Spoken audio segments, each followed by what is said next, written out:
Əziz seyircilər, salam, hər vaxtınız xeyir olsun. Canlı verilişimizi seyr edirsiniz və biz bu günləri yenə də Sayın Obalı bəyin başlatdığı Dünya Azərbaycanlıları Konqresinin birlik qurultayı ilə bağlı söhbəti başqa hər iki DAK-ın idarə heyəti üzvlərinin vasitəsilə davam etdirəcəyik. Və mən sadəcə qısa olaraq bir giriş vermək istərdim. Sanıram, yəni yaxından Azərbaycan məsələsi ilə ilgilənən bizim soydaşlarımız bilirlər ki, Dünya Azərbaycanlıları Konqresi 1997-ci ildə ilk öz qurultayını Los Angeles şəhərində başlatdı. Təməli qoyuldu.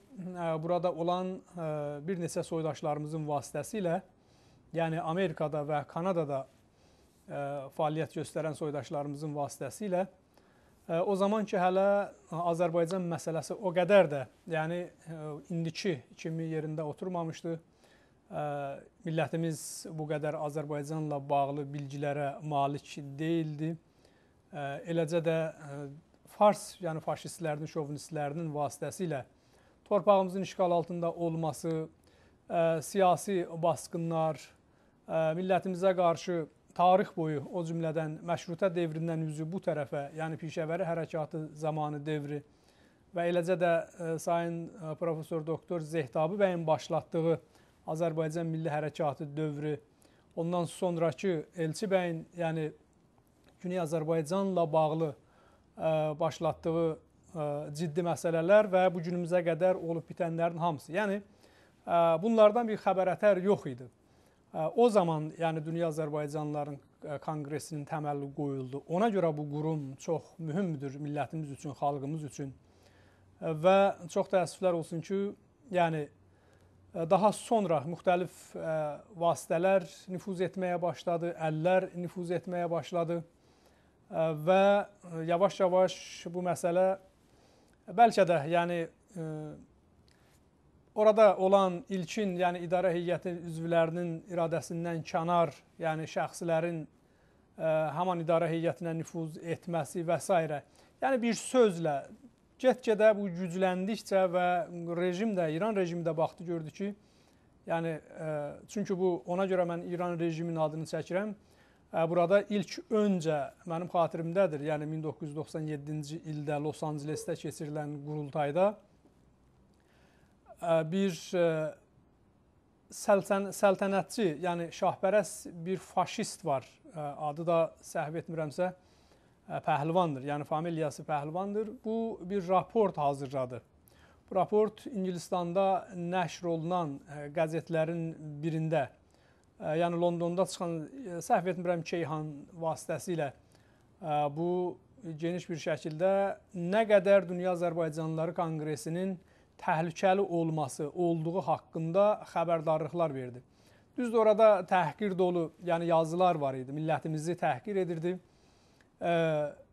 Məsələ, Şotor Dərxa Binət Pəmbedani, hətta mənim yadımdadır ki, məqalə belə başlayırdı ki, Azərbaycanlılara xitabən, yəni həman bu Pəhlivanın yazdığı bir məqalə idi, Şotor Dərxa Binət Pəmbedani.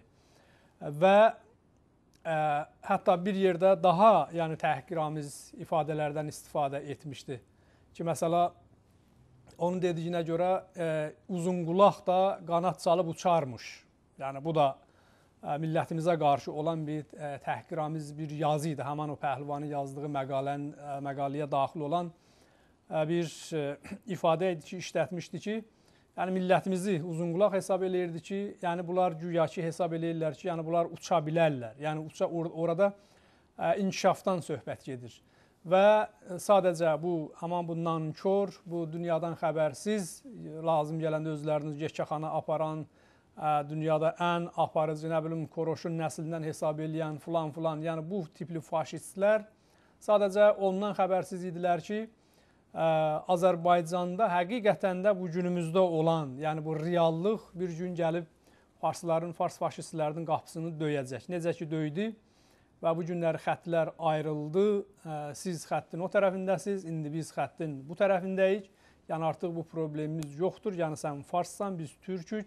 bizim hüquqlarımız fərqlidir və Sayın Profesor Zehtabinin də o məşhur şeirində də bunları göstərir ki siz suya ab deyirsiniz, biz isə su deyirik, nə bilim, siz saça zülfü deyirsiniz, biz başqa bir şey deyirik. Yəni, biz saç deyirik və s. Yəni, bu dilimiz də ayrı, anamız da ayrı, kökümüz də ayrı, irqimiz da bir-birindən ayrı. Yəni, bir sözlə Allah insanı belə desək, yəni bu inancına yanaşsaq, yaradanda siz ayrı yaranmışsınız, biz ayrı yaranmışıq. Ona görə zorla, yəni öz istemarınızın altında bizi saxlamağa haqqınız, ixtiyarınız yoxdur. Yəni bunun əsl mahiyyəti, əsl anlamı bu idi Zehtabinin də bu şeirlərində. Və bu günləri həqiqətən də yəni həmin bu faşist pəhlivanın o məqaləsi öz dəyərini təbii ki itirdi. Ona görə də millətimiz ayaq-sayaq və millətimiz özünü düşünür, öz müqəddəratı həlli uğrunda artıq mübarizəyə başlayıb. Və nəhayət ki, Dünya Azərbaycanlıları Konqresinin də yəni bu istiqamətdə deyə bilərdi ki, az rolu olmayıb. Yəni, düzdür, hər halda yeni bir hərəkət, onun başında yeni bir qurum ki, Dünya Azərbaycanlıları Konqresi DAK adıyla da məşhurdur. Və bu istər-istəməz bu hərəkətdə öz təsirini qoydu. Ayrı-ayrı yəni cəryanlar var idi, təbii ki, buna söz yox. Ayrı-ayrı yəni sonradan daha güclü qurumlar, təşkilatlar yarandı və s. Amma bir sözlə Dünya Azərbaycanlıları Konqresini haman o məqalələri yazmaqla gözdən salmaq, ayrı-ayrı yəni nüfuzların vasitəsilə, yəni quruma nüfuz etməklə gözdən salmaq çoxlu. Yəni bu istiqamətdə DAK-ı zəiflətmək üçün, yəni Dünya Azərbaycanlıları Konqresini aradan qaldırmaq üçün çox çaba göstərdilər, çox fəaliyyətlər göstərdilər, çox insanlar səfərbər elədilər bunun üstündə, məqalələr yazıldı, nə bilim, ayrı-ayrı nüfuzlar yəni başladı, yəni quruma nüfuz eləməyə şəxslər başladı və s. Və nəhayət ki, bunlar qismən də olmuş olsa, yəni istəklərinə nail ola bildilər. Dünya Azərbaycanlıları Konqresini tamamilə dağıda bilmədilər, məhv edə bilmədilər. Sadəcə bir neçə yerə parçalamağa müvəffəq oldular.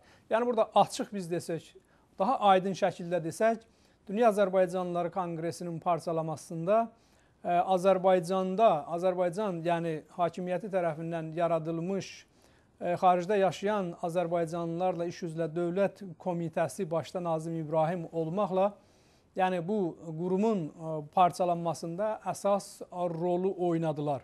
Bunların da rolu az olmadı. Yəni biz bunları o mənada ki, məsələn, Azərbaycandakı yaranmış komitə Dünya Azərbaycanlılarına qarşı bir düşmənçilik mövqeydədir falan yox. Yəni qətiyyən, yəni hər halda onlar da bunu istəməzlər. Sadəcə arada bir qısqancılıq, arada bir xoşgörü göstərmək, özünü məsələn mən bu istiqamətdə yəni Cumhurbaşqanına, dövlət özünü yəni göstərmək ki, mən bunu edirəm, bunu bacarıram, bu və bir növ, yəni birinci mənəm, yəni bu mənəmlik, yəni DAK-ın parçalanmasında da böyük rol oynadı. Bəzi insanlar, yəni bəlkə də yəni Dünya Azərbaycanlıları Konqresində yeri yox idi. Hər halda, hər hansı bir yolla gəlmişdilər, daxil olmuşdular. Biri Türkiyədən, o biri Azərbaycandan. Yəni bunlar da yersiz bir müdaxilələr idi DAK-a. Bütün bunların hamısı üstəgəl bir sıra bilməməzlik və eləcə də təcrübəsizlik ki, hamısı üstə-üstə toplandı və Dünya Azərbaycanlıları Konqresini parçaladı. Bir qrup başqa bir tərəfdə, o biri qrup başqa bir tərəfdə. Hər ikisi də eyni adı daşımaqla və ortada ziyan görən, yəni bunun zərərini görən millətimiz idi təbii ki. Xoşbəxtçilikdən gözəl bir misal da var ki, zaman hər bir şeyin Allahıdır. Yəni zaman qədər məsələyə qiymət verən, məsələni həll edən heç bir şey, ikinci heç bir şey yoxdur. Zaman çox mühümdür. Zaman keçdi, vaxt keçdi. İnsanlarımız, idarə heyətində olan soydaşlarımız bir qədər təcrübələrini çoxaltdılar. Bir qədər məsələnin mahiyyətinə vardılar və əsas hardan DAK-a olan zərbələr gəlir, onu aradılar, tapdılar, düzgün qiymət verdilər və bu günlər bizim bütün ziyalılarımız əl-ələ verib istər yəni o biri DAK ya bu biri, hər iki yəni Dünya Azərbaycanlıları Konqresinin idarə heyətində olan bizim soydaşlarımız əl-ələ verdilər, çiyin-çiyinə və belə bir qərar verdilər ki, nədən biz parçalanmışıq və nədən biz bir yerə yenidən toplaşa bilmərik. Təbii ki, hər bir insan, normal insan, məntiqi, yəni beynində, başında məntiq olan bir insan oturar, düşünər. Papağını qoyar qarşına ki, nə olub, nəyi biz bölüşdürə bilmirik? Nədən? Yəni bir halda ki, bizim soydaşlarımız Azərbaycanın daxilində, yəni Güney Azərbaycanda əzilirlər, dağılırlar, məhv olurlar, döyülürlər, söyüş, təhqir edilirlər məmurlar tərəfindən, işgəncələrə məruz qalırlar və o yerdəki bütün yəni cinahlara aid xas olan qruplar, traktor yəni oyunlarında, Bozqurd o dərəsində, Qurd dərəsində yığılırlar. Hər kəs yüz minlərlə bir ağızla, yəni eyni şüarı səsləndirirlər. Bunlar belə bir daxildə, yəni bu işi görə biz nədən xaricdə oturub və ayrı-ayrılıqda fəaliyyət göstəririk? Təbii ki, bu hər bir insanı şərməndə elər, yəni onların qarşısında. Yəni hər bir insan, hər hansı bir cinahdan olur olsun, fərq etməz. Hansı düşüncənin sahibi olur olsun, fərq etməz. O Qurd dərəsinə baxan, o igid, o gənclərin oradakı fədakarlıqlarını görən və yaxud zindanda olan soydaşlarımızın dözümünü hiss edən, görənlər, o işgəncə altındakı o iradələri qırılmır və ki, orada dayanıblar möhkəm öz əqidələri uğrunda. Bunu görən, təbii ki, həqiqətən də onların gördüyü əməlləri üçün qarşısında, yəni şərməndə olar. Bu bir həqiqətdir. Ona görə də biz heç də təəccüblənmirik. Sadəcə gec də olmuş olsa, biz bütün millət olaraq, istər xaricdə yaşayan, istər daxildə yaşayan soydaşlarımız, biz təqdirə yəni, layiq görməliyik, bunları təqdir etməliyik.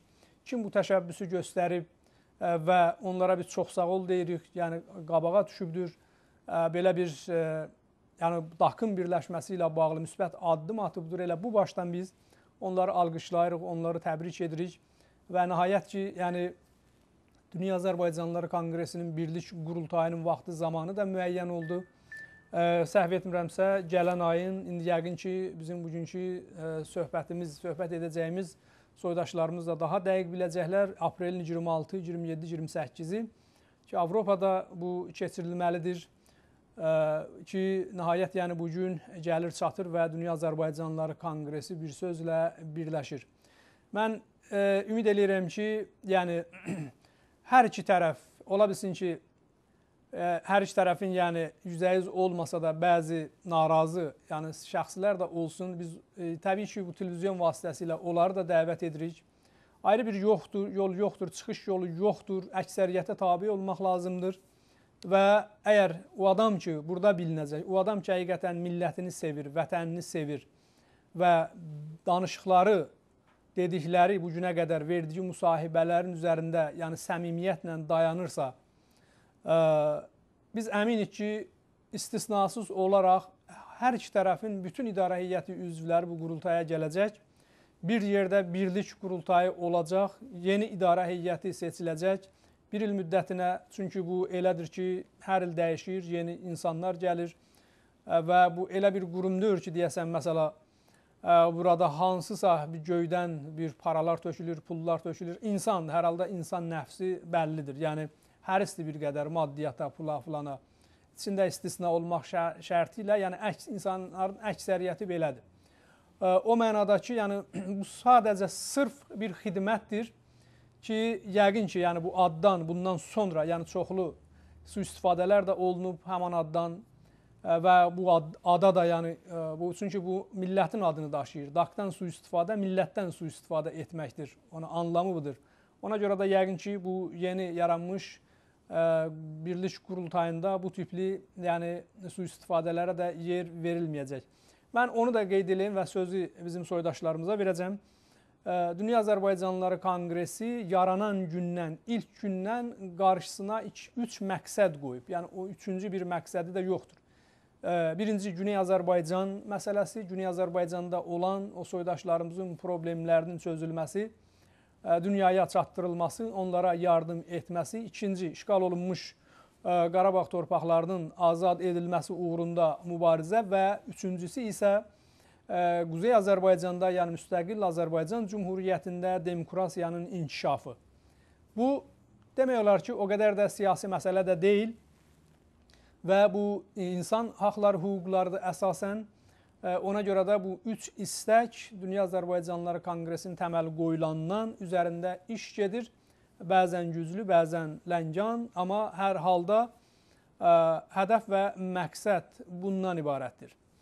Bu günləri, əziz soydaşlar, bir neçə soydaşımız, yəni hər ki Dünya Azərbaycanlıları Konqresi İdarə Heyətinin üzvündə olanlar, mən ilk sözü Sayın Profesör Doktor Firidun Səbri bəy Təbriziyə mən verəcəm. Səbri bəy Təbrizi bilirsiniz ki, fəxri, yəni Dünya Azərbaycanlıları Konqresinin prezidentidir, başında durandır, ağsaqqalımızdır, təcrübəli bir insandır.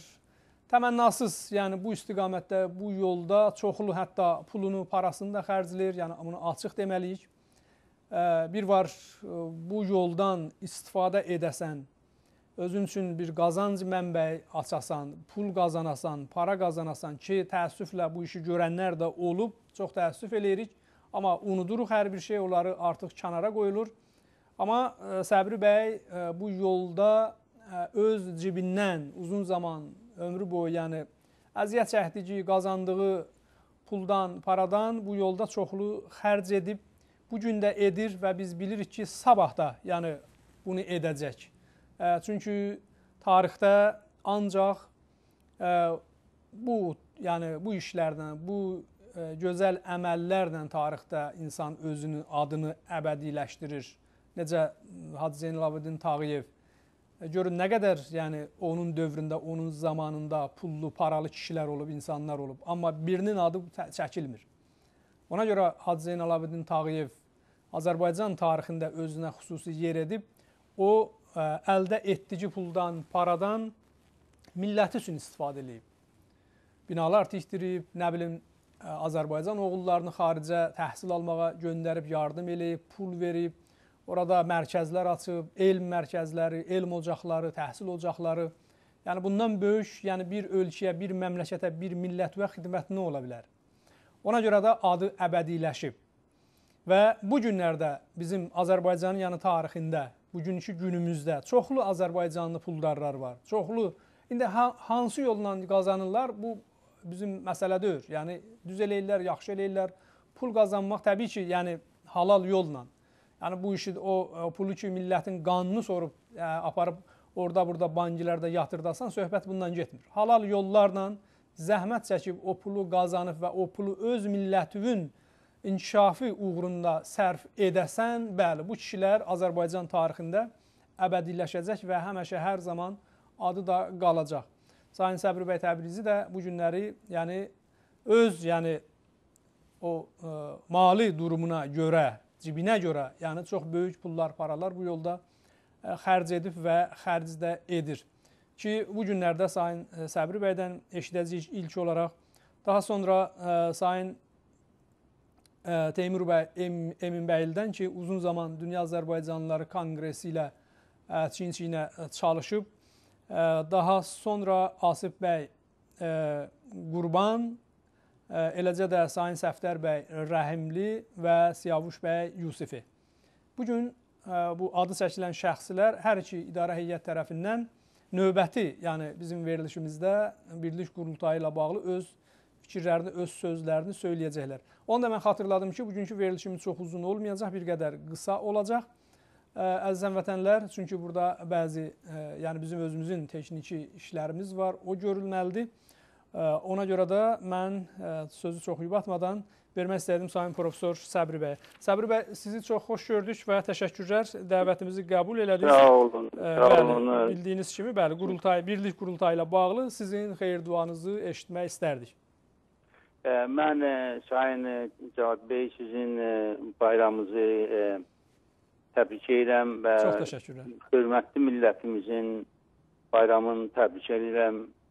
Mənim canım, malım, hər şeyim bu gözəl millətimizə qurbandır və həmişə mən 59-dan ki xaricə gəlmişəm, həmişə bu birliği, bu məhəbbəti ürəyimdə daşımışam. vətəndən mən çıxmışam, amma vətən məndən çıxmayıb. Və sizin bu gözəl sözlərinizi eşitdim, daha icad oldu. Mənim həmişə qəsdim birlik olub və xoşhalam, təbrik edirəm o dostlarımıza ki, bu yolda xüsusən Sayın Əhmədov Ali zəhmət çəkdilər, bunu birliğə yetirdilər. Mən 2007-dəki 9-cu qurultayda prezident seçildim və demokratik vəqən seçiminə, nəinki tapşırmaqla. Mən orada dedim, bir şərtlə mən prezident olam ki, mən birliğə aparam, hamımızdadır bizim bu milli mübarizəmizi. Çünki bilirsiniz, bizim gücümüz millətimizdədir və milli olmamızdadır. Çünki biz anamız da bir, vətənimiz də bir, torpağımız da bir. Biz niyə gərək birimizdən ayrılıq?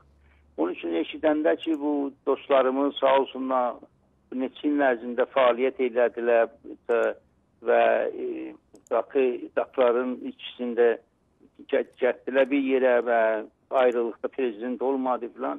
Mənə çox qıradı. Mənə yəni baxın, bu cavanladır bu ittihad, bu birlik, bu bilirsiniz, minlər bizim cavanlarımız var ki, zindanlardadılar. Bir dənə addan ötür, dilini istəyir, öz dilinin məktəbini istəyir. Onu 8 il Səid Mətinpur kimin adama, şəxsiyyətə zindan veriblər. Onu get nə qədər.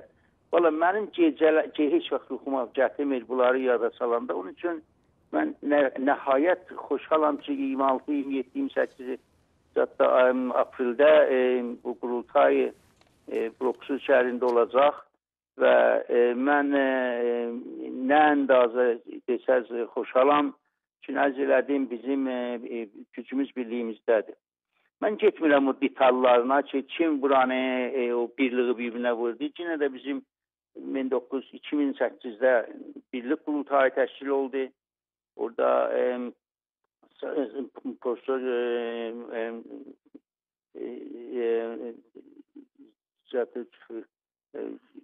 neydi? Kıştı və buradan da profesör neydi bizim dostumuz yardımcı çox üzrəm. Bunlar həm oldular, həm sədr oldular. Nəysə, indi bizim gəlibdir, çıxıb bura ki, biz gecik qurultaya və olar ki, qurultayda əzələrimiz zəhmət çəkilər, şəxsiyyətli adamlarla, milli adamlardılar. Və mən də orada ki, 2008-də həm zat çıxdım, fəxri sədr məni seçdilər. Mən təşəkkür edirəm, mən iclasda dəyildim. O zamandan da mən fəaliyyətimi elə davam etmişəm və edəcəyəm. Bu milli fəaliyyət mənim vəzifəmdir və əsən qanımdan gələn bir şeydir. Və bu səfərdə səy edirəm ki, banki, məcazi biraz narahatlığım var. Mən yenə də iştirak edirəm. Bəli, Paşa Qəlbinur idi o zadın 2000-ci bir Xışti müəllimi, Xışti idi, profesör Xışti, bir də ki, profesör Paşa Qəlbinur. İndi bunlar gedəndən sonra mənim əlbəttə fikirlərim var ki, istərəm ki, bu prezidentlik, yəni ki, dahi biz ittihadımızı birləşdirək, idarə heyəti rotating, modern surətdə 6 aydan 6 aya prezidentliği götürsünlər və idarə eləsinlər dahi. Onda da zad olması kim prezident olsun, olmasın. Ondan sonra biz istəyirik ki, güneydən prezident olsun və güneydə güneyə işləsin və güneyin dilinə, məktəblərin olmağına fəaliyyət eləsin. Məxsusən Urmu gölü içində bizim bu 3-4 ildədir və müsibətimizdir. Buna müsibət demə olar. Bunu nəcat vermək. O zat Urmu gölü ki, uşaqlıqda bizə məhəllə azad olub, xoşluq olub. Bizi o yayda hamını ailəni yığıb ora, nahar vaxtı, şam vaxtı, biz bir dənə vaqən həyat olubdur. Bu həyatı bizim əlimizdən gərək qoymayaq alsınlar. İndi quruluğunu qoymayacaq. Çünki mən yadıma gəlir ki, uşaqlıqda biz həmişə baxardıq yaya ki, atamız bizi götürər, ya məhəllə maşını ilə, ya öz maşını ki, yox idi. Bir maşınla bizi aparır ora. Onun üçün mən onun şeirimi də demişəm ki, onun dilindən ki, məni qoymayın mən aradan ki, mən axı sizin anası olmuşam, atası olmuşam, mən sizin xoşluq mühitiz olmuşam, mən sizə xidmət eləmişəm. Mən ümidvaram ki, biz bunu qoymayaq. Və nəhayət qeydim bizim bu qurultaya, bizim qurultay ki, 26-27-28-də əgər də dürüst edilsəm, təşkil olacaq proksida çox yayınıb, olub, səs salıbdır. Çünki birlik kəlməsi gözəl kəlmədir. Bizim tamam milli hərəkətimiz, tamam muvaffəqiyyətimiz bu bir kəlməyin birliğinin daha dörəsində dolanır. Mən ərz elədim, mənim canım da, malım da, hər şeyim bu birliğə qurban verən ki, hər şeydə demişik, Allah da birdir, elə həyat da birdir, bizim bu birliyimiz özü bir dana böyük enerjidir bizim üçün. Mən istəmirəm sizin vaxtı çox alam, amma mən hazıram ki, suallara cavab verəm. Mən üçün bu ildə, bu işdə 50 il işləmişəm, 50 il zəhmət çəkmişəm. Onlar ki, Azərbaycan adını burada Şotlandiyada bilmirdilər. Onları mən gətirmişəm, Edinburghda Təbriz gecəsi təşkil eləmişəm. Ya Ruslar Bakını işğal eləyəndə 4 gün 4 gecə mən sakit duranmadım. Dünyaya xəbər elədim ki, bəli, biz Azərbaycan bölünmüş bir yerdir. Yarısının ki var, indi Sovyetdeydi, azad olur. O 8 milyon, 9 milyon, aman 35 milyon, 40 milyon bizim cənubda vətəndaşlarımız var. Ki, onların bir dana məktəbləri yoxdur öz dillərində. Ki, uşaqlar dillərini, ana dillərini evdə qoyurlar, gedirlər məktəbə. Belə deyə bilirəm. Yəni, dəqiqət, ta adam balıq sudan düşməsə içəyə bilməz suyun dərdi nədir? Mən burada özüm təbən 40 il bunun barəsində işləmişəm. Dil bir məsələdir ki, tamam adamın əfqarını maddi dünyanı insanda vücuda gətirir. Bu maddi dünyanı əlində adamda o görüş və bəsirət əldən gedir. Mesela misal deyim, bunu mən istəbə demişəm. Görürsünüz ki, çörək ki, bir kəlməyi çörək, bunu heç şeyə tərcümə edəmə olmaz. Nə nan demə olar, nə bred demə olar. Bu heç zada görməz. Uşaqlıqda biz çörək zada edirik. Burada təndi gəlir, ana gəlir, bacı gəlir. Tamam o mühit gəlir bizim nəqş olur fikrimizdən. Dünyayı maddi can tutur bizdə. Çörək deyəndə biz bilirik ki, çörək yəni nə demək? Bizim dostlarımız ya Səncəspərxanada, ya Lavaşpərxanada, bunlar adam dövrəsində olurlar. Bunlar hamısı bir dənə dünyadır. O dünya izadı ilə çörək kəlməsi ilə. Onun üçün xahiş edirəm ki, bizim millətimiz bunu anlasın ki, məsələn, ana dildən söhbət edir. Yəni, özünün həyatından, özünün varlığından, dünyanın varlığından, dünya maddının varlığından danışır.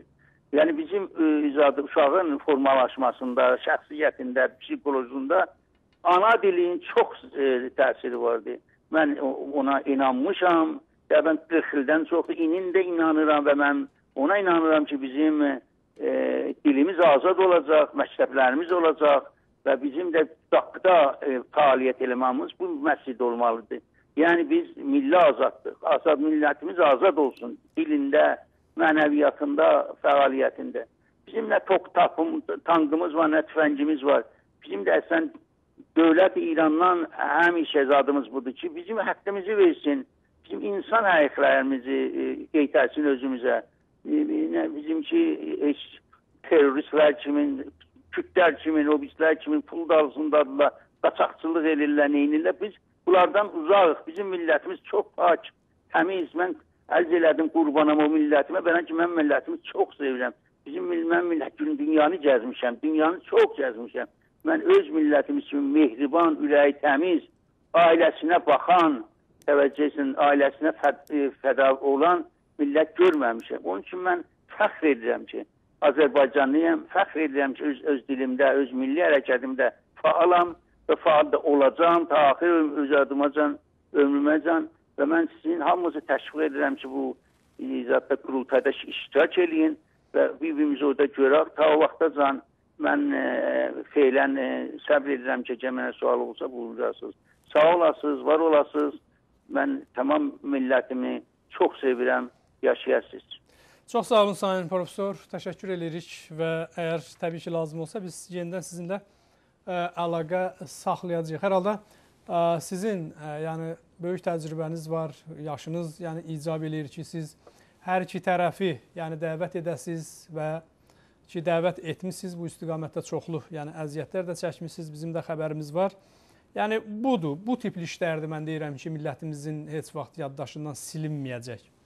Yəni ona görə də Allah sizə can sağlığı versin, uzun ömür Allahdan istəyirik ki, belə insanlarımız üçün biz bir millətik, yəni biz mental olaraq ağsaqqalsız bizim işimiz keçmir. Yəni bu həmişə Azərbaycan tarixində də bu belə olub, bu günümüzdə də bu belədir. Mənim xatirimdədir o zaman ki, Quzey Azərbaycan öz müstəqil olanda, istiqlaliyyətini əldə edəndə hər halda yeni yaranmışdı. Bir sıra orada yəni problemlər var idi, daxili gərginliklər və s. O zamanki mərhum prezident Heydər Əliyev həmişə müraciət edirdi ağsaqqallara. Yaşlılar, şairlər, yazıçılar bunları gətirirdi, yəni millətə söhbət edirdilər, danışırdılar. Yəni bir sözlə biz həmişə ağsaqqala ehtiyacımız var. Ona görə də sizin yəni bu tipli təşəbbüslərə qarışmanız və fəal iştirak etməniz sanıram ki, təqdirə layiqdir. Təşəkkür edirik sizə. Mən də təşəkkür edirəm ki, siz məni yad eləmişsiniz, məni dəvət eləmişsiniz ki, mənim əziz həmvətənlərimə danışam, onlardan ilham alam, onlardan ruhiyyəmi daha gücləndirəm. Sağ olasınız cənab Cavad bəy, sizə çox hörmətim var. Təşəkkürlər, həmçinin bizim də sizə hörmətimiz var. Bir daha bayramınız mübarək. Çox sağ olun. Sağ olun. Əziz vətənlər, indi isə biz növbəti Dünya Azərbaycanlıları Konqresinin demək olar ki, yaranışından orada fəaliyyət göstərən, zəhmət çəkən, həmişə hər zaman Sayın Teymur bəy Eminbəyli. Teymur bəy, çox xoş gördük və təşəkkürlər. Bugünkü söhbətə siz də qatılırsınız. Birlik qurultayda hər halda əsas, yəni mahiyyət bəllidir, söhbət nədən gedir? Sizdən də eşitmək istərdik. Yəni sözün düzü parçalanmış DAQ və bu günləri öz birlik yəni qurultayına hazırlaşır. Ona görə də biz yəni dediyimiz kimi hər iki tərəfdən, yəni idarə heyəti tərəflərinin üzvlərinin növbə ilə, yəni hər proqramda bir neçəsini biz dəvət edirik, danışdırırıq. Bundan öncə, yəni ilk proqramda Sayın Obalı bəyin verilişində söhbət ediblər hər iki DAQ-dan və bugün biz davam etdiririk. Və sizdən eşidək ki, bu DAQ-ın birləşməsi ilə bağlı, qurultayı ilə bağlı hansı planlar nədir? Harada, yəni əsasən yerini təxmini sayın profesorumuz söylədi, dedilər. Bir qədər də siz geniş bilgi məlumat verəsiniz bu haqda. Buyurun Sayın Teymur bəy. Cavad bəy, bayramınız mübarək olsun. Çox təşəkkür. Sizin kollektivində, Sayın Profesör Doktor Səbri Təbrizi bəyin də və bütün millətimizin bayramını təbrik edirəm. Bu bayramlar millətimizin həmişə həyatında xoş rol oynayır və xoş ovqat gətirir hər zaman millətimizə və millətimizin bu münasibətə təbrik edirəm. DAQ-ın yaranmasından 15 il keçir. Bu bir yubileydir və yəqin ki, biz bu qurultay zamanı bu yubileyi qeyd edəcəyik. Tam 97-ci ildə yaranan bir təşkilat, ondan sonra 15 il keçir və 15 ildə az bir dövrdür. O bizim eldə, obada belə bir söz deyir, bir igidin ömrüdür. Doğru. Həqiqətən də DAQ yarananda çox böyük, necə deyərlər, ehtiyac üzündən yaranmışdı və o ehtiyaclar bugün də həyatda var. Yəni DAQ-ın qarşısına qoyduğu məram, məqsəd hələ də tam həll olunmayıb və buna görə də bu DAQ yaşamalıdır və biz bunu ta məqsədinə çatana qədər, qarşısına qoyduğu məqsədlərə çatana qədər yaşatmalıyıq. Və bugün DAQ-ın baxmayaraq ki, keçən bu 15 il ərzində DAQ-ın başına çox oyunlar gətirilibdir. Parçalanmalara deməli məruz qalıbdır, dağılmalara məruz qalıbdır, küsürlərə məruz qalıbdır. Nə bilim, mən hər cür insanlar içərisinə gəlib gedibdir. Mən hesab edirəm bütün bu mərhələlərdən sonra DAQ çox möhkəm bir yumruq kimi birləşməlidir və bu birləşmə qurultayda deməli bu ilin aprel ayının 27, 28, 29-unda Belçikanın Brüssel şəhərində baş tutacaqdır. Deməli, orada Prezident Hotel, yəqin ki, bizim dostlar onun ünvanı, dəqiq ünvanı deyərlər və bəlkə də Günah TV-nin ekranlarında bunun nümayiş olunsa çox yaxşı olar. Yəni, adres tam olaraq göstərsə çox yaxşı olar. Çünki Bildiyiniz kimi DAK-ın yeni nizamnaməsi, 3 variantda yeni nizamnamə hazırlanır və bu haqda nizamnamə komissiyonunda müzakirələr gedir. 3 variantdan biri qəbul olunacaq və bu variantlardan birində də demək olar birində yox, təxminən ikisində belə bir məsələ var ki, DAK-da idarə heyəti tam olaraq indi Səbir bəyin qeyd elədiyi kimi təxminən ona bənzər. Səbir bəy dedi ki, 6 aydan bir olsun DAK-da rəhbərlik, yəni DAK-da sədrlik idarə heyət arasında bölünsün, 6 aydan bir olsun, amma daha mütərəqqi, yəni buna oxşar təxminən daha mütərəqqi bir deməli məsələ üzərində hal-hazırda Nizamnamə Komissiyonunda və digər komissiyalarda söhbətlər, danışıqlar gedir ki, nizamnamə bu salınsın. O da budur ki, idarə heyətinə seçiləcək hər bir üzv deməli, bu qurultaydan növbəti qurultaya qədər olan müddət hər bir üzv arasında bölünəcək və hər kəs öz növbəsində DAK-a sədrlik edəcək. Bu da DAK-a olan zərbələrin qarşısını almaq məqsədi ilədir ki, bilirsiniz ki, DAK-a bir nəfəri bir sədr seçəndən sonra onu başlayırlar 101, 1001 oyunlarla ələ almağa və yaxud da ki, məqsəddən döndürmə və yaxud da ki, onu küstürüb narazı salmağa ki, bəs bu DAK-da inciklik yaransın və adam istefa verir. Belə hadisələr bilirsiniz ki, bu vaxta qədər olubdur. Bunun üçün də biz çalışırıq ki, daha mütərəqqi üsullardan, dünyada yayılmış daha uyğun üsullardan istifadə edək ki, DAK-da sədrlik olmasın və sədrlik yalnız idarə heyəti üzvləri arasında bölünsün. Yəni, tutaq ki, bir ildirsə, 12 nəfər də üzv varsa, hər kəs bir ay olaraq tutaq ki, DAK-ın sədri səlahiyyətlərini icra eləsin. Yəni, simvolik bir şey olsun. Bunun üçün də bayaq siz də qeyd elədiniz ki, DAK çox təhlükəli bir təşkilat kimi təqdim edildilər, pəhləvanlar kimlər, nə bilim mən kimlərsə. Həqiqətən də DAK əgər məqsədi uğrunda fəaliyyət göstərərsə və birləşərsə və birləşmiş DAK öz məramı uğrunda fəaliyyətini davam etdirərsə, onda düşmən üçün doğrudan çox böyük təhlükəli bir təşkilata çevrilir. Və bunun üçün də düşmənin də haqqı var ki, o təhlükələrdən qorunsun. Bunun üçün də qorunması üçün də DAK-ın parçalanmasına çalışmalıdır. Biz də bir millət olaraq DAK-ın yaşaması və məram məqsədini davam etdirməsi üçün çalışmalıyıq. Deməli, bundan başqa DAK-da bilirsiniz ki, hər ölkədən, yəni bu qurultayda hər ölkədən kvota ayrılıbdır. 15 nəfər səs vermə hüququna malik insanlar deməli, seçilmə hüququna malik olacaqlar. Tam 15 nəfər. Məsələn, bəzi ölkələrdən tutaq ki, İsveçdir, sonra Almaniyadır, Azərbaycandır, Rusiyadır və İngiltərə. Bu ölkələrdən ola bilər ki, 15 nəfərdən çox da sayda adam qatılsın. Bu zaman elə orada qurultaydan əvvəlki gün bir toplantı keçirib, yəni hərə ayrıca olaraq bir toplantılar keçirib öz 15 nəfərini müəyyənləşdirməlidirlər. Yəni, hər iki, Sayın Teymur bəy, hər iki idarə heyətindən ora 15 nəfər təqdim olunacaq, yoxsa ümumilikdə 15 nəfər? Yəni, indi bu hər iki idarə heyəti məsələsi qalmayıb burada. Burada indi idarə heyətləri hamısı birgə fəaliyyət göstərir. Həm o tərəfin idarə heyəti, həm bu tərəfin idarə heyəti. Demək olar ki, yəni qurultaya qədər, o birlik statusunu əldə edənə qədər, yəni biz bir qədər hüquqi danışmalıyıq. Mövcuddur, hərəlik 2 DAK mövcuddur və bunlar birləşmək istəyir. Birləşməyin vaxtına da qalır. Yəni bu birləşəndə, birlik qurultayında idarə heyəti neçə nəfər seçilməsi nəzərdə tutulub? Bu biraz... Cavad bəy, indi o məsələni mən onu izah eləmək istəyirəm. Deməli, o məsələ demək olar ki, aradan qaldırılıb. 21 Azərdə bilirsiniz ki, dekabrın 12-sində biz, keçən il dekabrın 12-sində biz toplaşdıq bura Stockholmda böyük bir konferansımız oldu.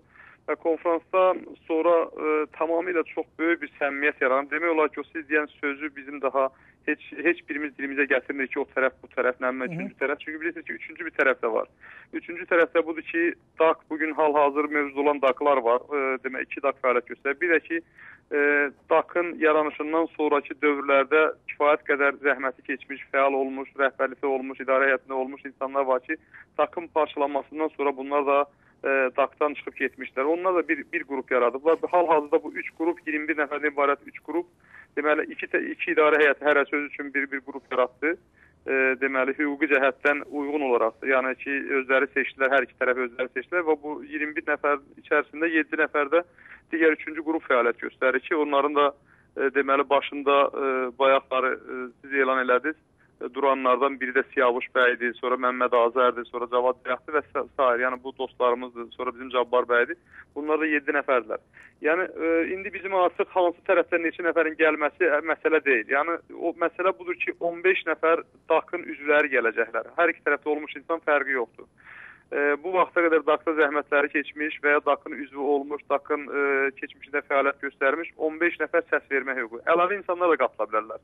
Yəni, məsələn, 50 nəfər də qatıla bilər. Amma onlardan cəmi 15 nəfərin səs vermə hüququ olacaqdır. Qalan 50 nəfər qatılar, qalan 35 nəfər qurultayda iştirak edə bilər. Amma onların səs vermə hüququ olmayacaqdır. Bu məsələ onun üçün irəli gəldi ki, daha kimlərsə öz adamlarını gətirib içəri doldurmaz. Doldurub sonra təşkilatı yenə öz mövqeyindən Teymur bəy, hal-hazırda qurultay üçün, birlik qurultayı üçün maneələr varmı?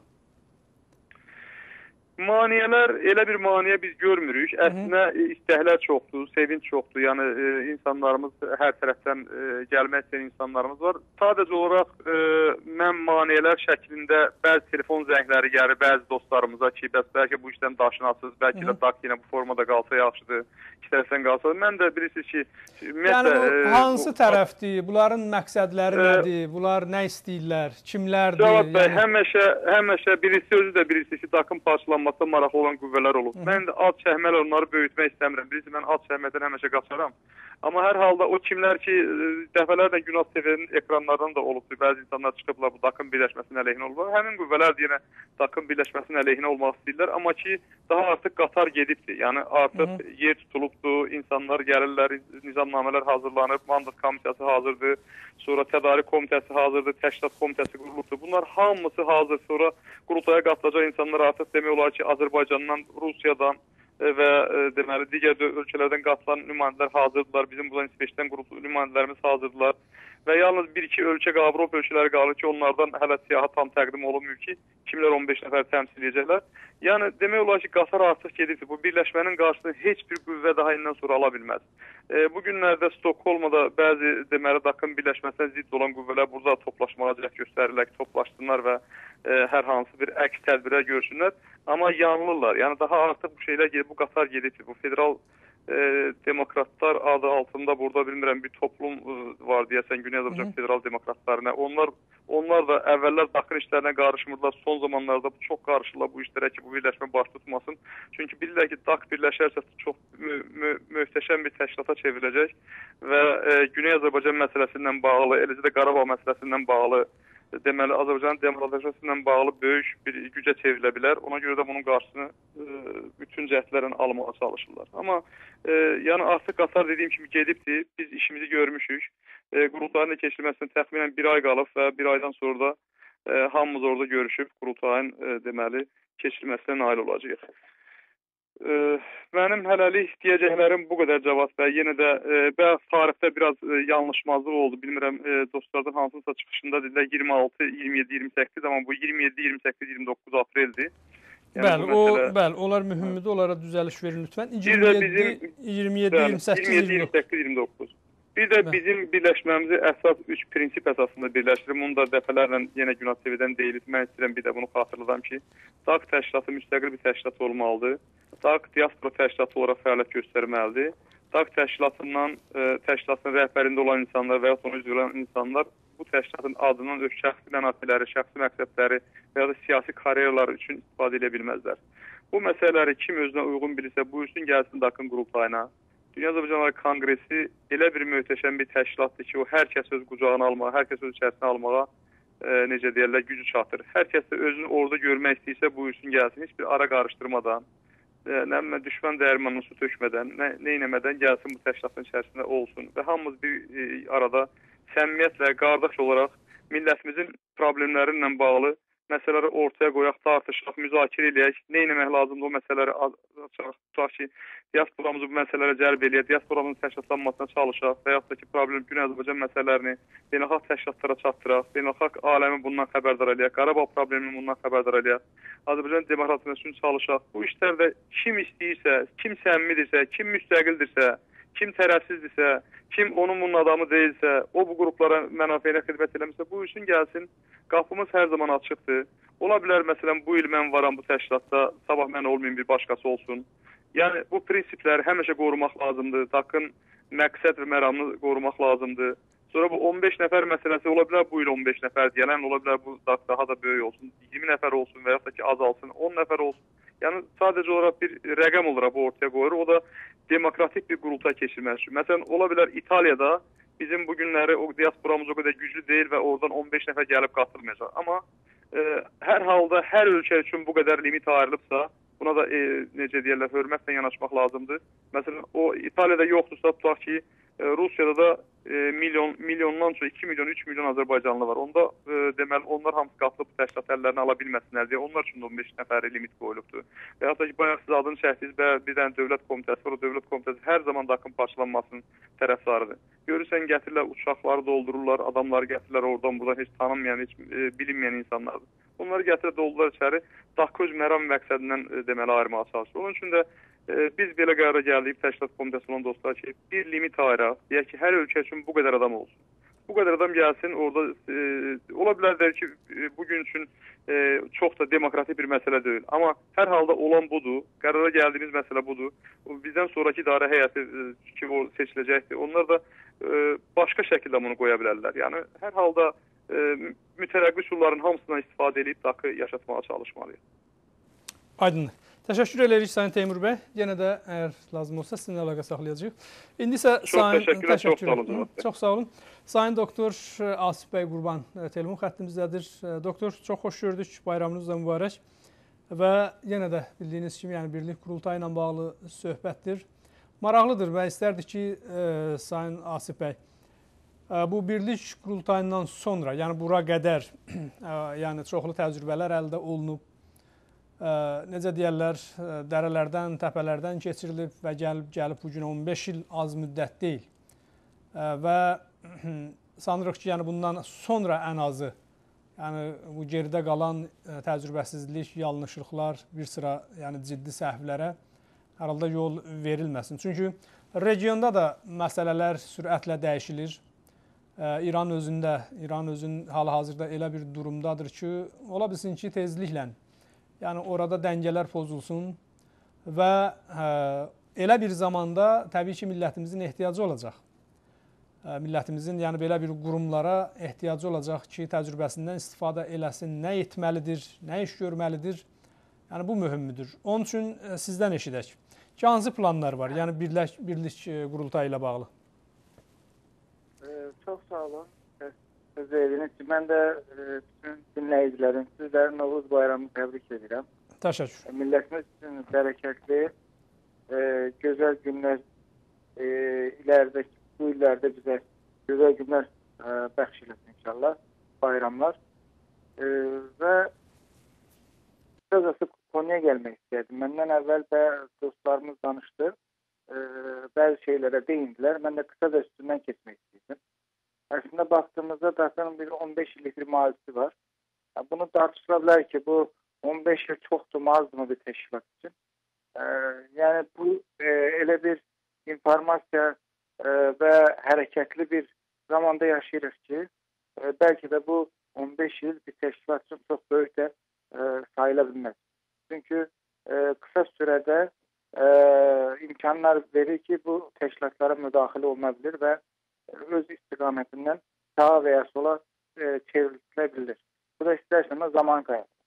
Mənim düşüncəm budur ki, şəxsi mənafələrimizi bir tərəfə buraxmalıyıq. Artıq təşkilatlar millət üçün vardır. Şəxslər üçün deyil. Şəxslər gəlir sadəcə bir araz olur da, bir məmur zihniyyəti kimi. Gələr orada xalq üçün işləyər, verilən görəvi görər, sonra da gedər. O üçün o görəvi elə görməliyik ki, gələcəkdə xalq bizi qara taxtalarda deyil və ya arxasında pis sözlər deyil, xalq o hizmət edən insanları gözəl sözlərlə anlatırlar ki, və tarixə gözəl adla düşsün. O yüzden mənim şəxsən amacım bu olub ki, DAQ-da şəxsi deyil, millət üçün çalışmaq. Və istəyərdim ki, buraya gələn dostlar, gələcək insanlar, hər kəs bunu düşünsün. Buradakı heç kimsə, mən gəlin burada özümə nə eləyə bilərəm, nə çıxar sağlaya bilərəm deyil, millət üçün nə eləyə bilərəm. Hər gün ən azından özünə soruşmalıdır ki, mən bugün millətim üçün nə elədim. Onsuz da insanlar şəxs üçün məcbur edir. Yaşayır, ailəsi üçün yaşayır, özü üçün yaşayır və istərseniz bunu öz mənafi üçün bir iş görür. Amma ən azından insan özünə sormalı ki, mən millətin üçün edirəm. Sakın içindəyəm və yönetimdəyəm və ya belli bir kurumlarındayım. Mən bu müddət ərzində millətin üçün nə edirəm? Və bunu öz-özünə sorup işi də ona görə qurmalı. Siz indi dediniz ki, bu bölgədə bilirsiniz ki, hadisələr cərəyan edir. İndi hal-hazırda Suriyada vəziyyət gərgindir. İran özündə vəziyyət gərgindir. Hər an hər şey ola bilər. Onun üçün oradakı xalqımızın, mən əvvəl də bir çıxışımda demişdim, deyərəm ki, bugün öz-özümüzə sual verməli. Bugün Güney Azərbaycan bağımsız oldu və ya Güney Azərbaycanda bir hərəkətlənmə oldu.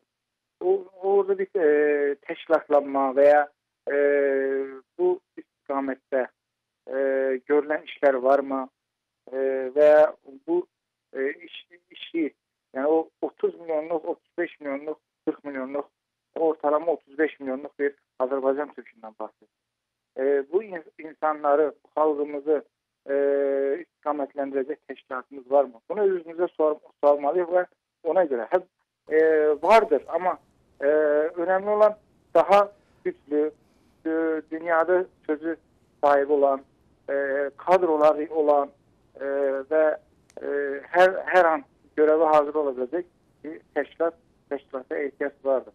Bilirsiniz ki, Türkiye'nin özündə, Türkiye'nin özü isterseniz İran'dan komşudur və oradaki prosesləri izləyir və biz de buradan yaxından izləyirik. Tabii bəzi məqamlar var ki, sadece izlemekle kalınır. Zamanı ne göstereceği bilinmez. Ama Türkiye'nin özünden bu qurultaya 15 nəfər katılması gözlənilir. Brüksel'deki qurultay bir tarihi fırsattır. Birleşmeliyiz. Herkes eğer milleti için işleyebileceğini düşünürse burada yer almalıdır. Ve gelip orada öz namizədliyini ileri gösterebilir. Oradaki öz ideyalarını açıklayabilir. Sadece herkes xahiş edirəm oraya gelsin ve millet için ne söyleyebilirse çalışsın, orada bulunsun, sözünü desin. Çünkü artık mənəmlik bir tarafta kalmıştır. Millet için çalışmak lazımdır ve gelip orada herkes sözünü desin. İstediği yeri de eğer layık görülürse oradaki qurultay delegeler tarafından səs verənlər tarafından inşallah herkes öz layığı yerini alacak ve millete de hizmet etme fırsatı doğacak. Şimdi burada başka bir mevzuya da daha dokunmak istedim. Biz bilirsiniz ki herkes Azerbaycan dünyasının, Azerbaycan Türk'ünün bir ölkəsi var. Bağımsız olarak diyelim ki Kuzey Azerbaycan. Ama bizim Güney Azerbaycanımız var, Borçalımız var, Qərb Azərbaycanımız var ve dünyanın başka yerlerinde yaşayan Azerbaycan Türklerimiz var. Bunların söz sahibi ve sözünü diyebilecek bir teşkilata ihtiyacımız var. Ki bu teşkilat sadece sözde değil, özde olsun. Yani gerektiği zaman öyle yerlerle görüşebilsin ki ve bu halkımızın dertlerini bir yere çatsın. Bilirsiniz ki mesela Türkiye'de biz bu Ermeni meselesi ortaya çıkanda Fransa'da şahsen ben özüm Sayın Büyük Millet Meclisi Başkanı, Türkiye Büyük Millet Meclisi Başkanı Cemil Çiçek'le bir görüşümüz oldu.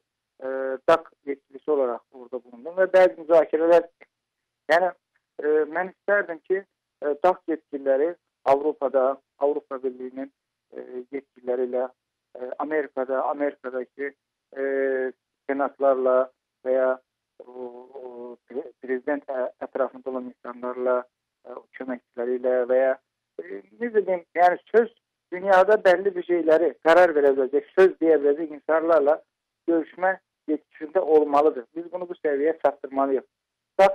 Birleşmiş Milletler'de ofisi olmalıdır. Ve orada dünyadaki Azerbaycanlıların problemlerini orada anında o ülkelerin ki hansı ki ölkələr orada nümayəndələr olsa var, hamısına anında bilgi verməlidir. Bilgi akışı olmalıdır. Ama biz burada bunları eleme fırsatımız varken, bu hedefle çalışma fırsatımız varken maalesef bazı insanlarımız şəxsi mənafələrini üstə tutaraq bu şeylere mane olurlar. Xahiş edirəm, herkes artık bunu düşünsün ve çünkü dediğim gibi bölgede, xüsusilə bizim bölgede coğrafi değişimler olur, ne bileyim çok bazı siyasi değişimler olur. Onun için kısa sürede her an her şey olabilir düşüncesiyle artık millet için çalışma zamanı gelmiş. Onsuz da millet için çalışan insanların zamanı geldiğinde herkes halk ona bu değeri verir ve tarihte öz güzel yerini saklayır. Ve ben de düşünüyorum ki bu tarihi bir fırsattır. Herkes, bütün vətən sevənlər bu Brüksel'e gelsinler, bu sözlerini desinler ve güzel insanlar da bizim yanımızda yer alsınlar. Hep beraber Azerbaycan halkına, milletimize, Azerbaycan Türk'üne hizmet edelim diye düşünüyorum. Bəli. Təşəkkür edirəm Sayın Asif bəy. Çox sağ olun. Biz yenə də lazım olsa sizinlə söhbətimizi davam etdirəcəyik. İndi isə Sayın Siyavuş bəy. Biz mümkün olsa Siyavuş bəydən də fikirlərini öyrənək. Sayın Siyavuş bəy, sizi çox xoş gördük və Siyavuş bəy Yusufi. Bəli, mümkün olsa sizdən eşidək bu birlik qurultayı ilə bağlı. Ben istərdim sizə belə bir sualla müraciət edəyəm. Bilirsiniz, yəni bu əslində birlik qurultay keçirmək zəhmət tələb eləyir, doğrudur. Amma mümkünsüz şey deyil də, yəni bunu elə etmək olar, həmişə, hər zaman etmək olar. İndi bu təşəbbüslər yəni görünüb, əziyyətlər çəkilinib, çoxlu təbii ki işlər gördüm. Yəni bunun oteli var, yeri var, çoxlu işlər, yəni başdan ayağa əziyyətdir. Amma bunun maraqlı tərəfi, yəni mənim üçün şəxsən bu qurultaydan sonraki mərhələlər, bunu qoruyub saxlamaq. Məsələn, mən bir kiçik nümunə, misal vurmaq istəyirəm. Biz biraz nəyə görə onu deyirəm? Biz yəni mental olaraq bir qədər gələcəyi çox, yəni sonraki, daha sonraki nələr eləyəcəyik, onun üzərində çox dayanmırıq da. Burada görürsən, bu mən hələ gördüyüm burada Amerikalılar, biri istəyir məsələn, bir il bundan sonra bir işi var, bu əyalətdən o əyalətə uçağın biletini məsələn alır 100 dolara, 120 dolara, bir il bundan sonra. Amma məsələn mən durub gedəndə planlaşdırıram ki, məsələn bir ildən sonra istəyirəm gedən filan yerə, deyirəm əşi, indidən biletini enirəm, bir ilə qədər öldük, qaldıq, nə bilim nə. Sonra da həmin ərəfədə 5-6 gün qalanda görsən bilet alırsan 7-800 dolara. Misal, yəni mən vururam ki, bu qədər, yəni bizim fərqimiz var bir başqa o mental baxımdan. İndi bu qurultaydan sonraki planlar düşünülübmü? Yəni bunu necə qoruyub saxlamaq, bu birliyi qoruyub saxlamaq çox mühümdür. Yəni birlik qurultayına gedilir. Amma bunu qoruyub saxlamaq. Getdin, yenə də təkrar təzədən ayrı-ayrı qüvvələr gəldi, nə bilim, başladılar, o gördün ki, idarə heyətindən o birisi başladı, nə bilim, çağırdı, bu belə filan iş elə oldu, mən istifaya gedirəm və bizə açıq yəni əyandır ki, məlumdur ki, idarə heyətində o vaxt hələ DAK-ın birlik, yəni bölünmədən qabaq idarə heyətində çox adamlar bu işləri görüb və sifarişlə görüb. Yəni gəlib, idarə heyətini toplayıb, bir amma qoyub və istifaya gedib. Mən getmirəm, oradan da o birini çağırıb, belə-belə yəni bunu dağıdıblar.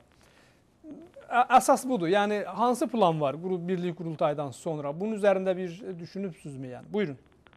Bəli, əvvəlcə televiziyanız vasitəsilə bütün özəlliklə Güney Azərbaycan Türk millətini ən dərin sevgi və saygılarımla salamlayıram.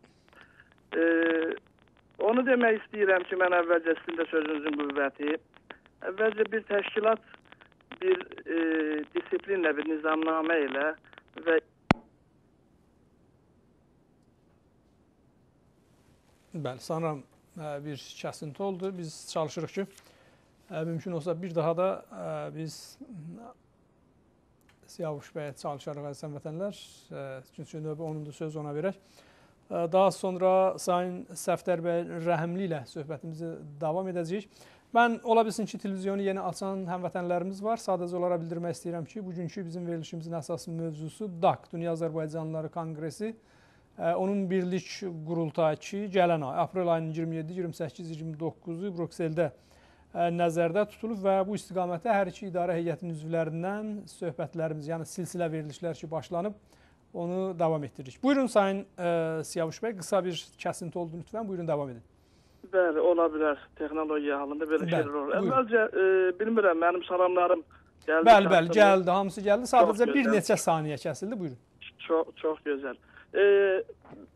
Əlbəttə bilirsiniz, təşkilatları, dərnəkləri, cəmiyyətləri, federasyonları və konqresləri nizamnamələr, qoyulan nizamnamələr, çərçivələr ayaqda saxlayar. Yəni insanları o çərçivələrə bağlamaq çox asandır. Amma o çərçivələr olmadığı zaman insanlar istədiyi şəkildə, istədiyi formada və öz istəyi doğrultusunda o təşkilatı əlində istədiyi formada işlədə bilər.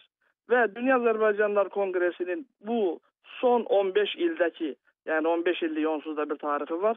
Bu tarixdə bu hadisələr zaman olubdur. Yəni təhsil səviyyəsi fərqli olan insanlar, təşkilatçılıq səviyyəsi fərqli olan insanlar və kültür səviyyəsi fərqli olan insanların bu təşkilatdan zaman mənfi yöndə istifadə elədikləri görülmüşdür. Yalnız biz sizin dediyiniz suala cavabı tam anlamıyla vermək üçün biz bilirsiniz ki, DAK-ın 2 dənə qolu var. A, B və ya 1, 2. Hansı A-dır, hansı B-dir, hansı 1-dir, hansı 2-dir, bunu heç bir zaman dilə gətirmədik. Bizim bu dostlarımızda biz neytral DAK-çılar olaraq ki, Dünya Azərbaycanlar Konqresinin bir bölümündə 2008-ci ilə qədər, 2007-ci ilə qədər fəaliyyətdə olan Avropalı uşaqlar var. Yəni bizim bu Avropalı dostlarımızın bir böyük qismi İsveçdə, Stokholmda və eləcə də Norveçdə, eləcə də Almaniyanın digər şəhərlərində yaşayırlar. Və bu dostlarla biz oturduq, söhbət elədik. Dünya Azərbaycanlar Konqresinin bir bölümündə gedən, idarə heyəti içərisində gedən çatlağı hiss elədik və bu çatlaq mediaya yansıdı. Mediaya yansıdığı zaman idarə heyətinin hər iki, yəni bir idarə heyətinin içərisində olan hər iki qolun heç birisinin bir qərar verə bilməmə formasının ortaya çıxdığını gördük. Və bu şəkildə təşkilatın bir tərəfində bunun artıq süquta uğradığını fərq etdik və biz dostlarımızla telefon açdıq. Xüsusilə Səfdər bəylə görüşdüm. Ondan sonra daha sonra geri çevrilib Avropadakı bizim dostlarımızla, çox dəyərli qardaşımız Cabbar bəylə, Cavad bəy Dərəxti ilə, Məmməd bəy Azərlə və Almaniyadakı digər dostlarımızla, özəlliklə bizim Rusiyadakı dostumuz Mürəşrəf bəy Fətiyevlə, ondan sonra daha sonra döndük Sayın Obalıya, Sayın Teymur bəy Əminbəyliyə, dostlarımızın hamısına. Neyniyək? Bu bir tarixi bir fürsətdir. Gəlib ayağımıza yetişibdir, birləşmənin zamanıdır və Avropa artıq dünyanın hər tərəfində insanların öz haqlarını əldə eləmə, öz millətinin qayğısına qalma zamanı gəlib, hətta keçir. Və xüsusilə Güney Azərbaycanın olduğu bölgədə, İran deyilən bölgədə artıq vəziyyət bir çorba kimi qaynamağa başlayıb və biz artıq millətimizə bir nəbzədə olsun yardıma qaçmalıyıq. Bunun üçün də bizim ən böyük təşkilatımız olan bir də Dünya Azərbaycanlar Konqresi var. Zaman ayrılıb, zaman birləşib, zaman daha da bərabər olub işlər görməyə çalışırlar. Yalnız müvəffəq oluna bilməyib. Çox təəssüflər hissi ilə bunu da demək lazımdır. Yalnız bu zaman gəldi, artıq yetişdik. Dostlarla oturduq, danışdıq. 9 dəfə internetin iclasları və bir dəfə də 21 Azər Hərəkatı ərəfəsində Milli Birliyə Doğru adlı proqramımızda biz burada bir konferans qoyduq.